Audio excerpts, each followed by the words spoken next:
Dans son mot introductif, Chantal Mamboua de prime abord rappelait la valeur de chaque vie humaine qui mérite d'être protégée, évoquant dans la foulée la loi numéro 22/65 du 26 décembre 2022 qui fixe les principes relatifs à la protection et à la réparation des victimes des violences liées au conflit des victimes des crimes contre la paix et la sécurité de l'homme. Face aux violences et massacres des milliers de Congolais, la ministre des Droits humains a appelé à la mobilisation derrière les forces armées de la République démocratique du Congo. Génocoste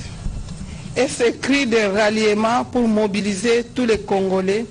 à la cause nationale face à toutes les violences, aux massacres, au déplacement des milliers de compatriotes errant ça et là, au gré des balles qui crépitent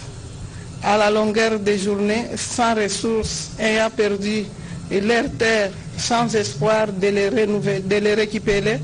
ou de retrouver un jour, mais c'est avec l'espoir de garder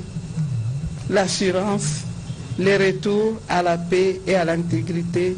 territoriale tant prônée par le chef de l'État. Prenons la parole à son tour, le directeur général intérimaire du Fonds national de réparation des victimes de violences sexuelles liées aux conflits et autres crimes contre la paix et la sécurité de l'humanité, Kevin Ngunga a premièrement rappelé les missions du FONAREV, établissement public qui non seulement identifie les victimes, les aide à avoir accès à la justice, mais aussi leur octroi des réparations. Le ministre de la Communication et Médias et porte-parole du gouvernement, Patrick Mouyaya, a martelé sur la symbolique d'une commémoration pour combattre les violences. Donc l'exercice de demain ne consistera pas seulement à aller par exemple au cimetière ou à écouter des discours, mais c'est un exercice qui permet de rappeler aussi les événements. Et donc nous on va compter sur vous, notamment des médias, pour expliquer la symbolique. Au-delà simplement de la célébration de la journée de demain, mais aussi rappeler l'histoire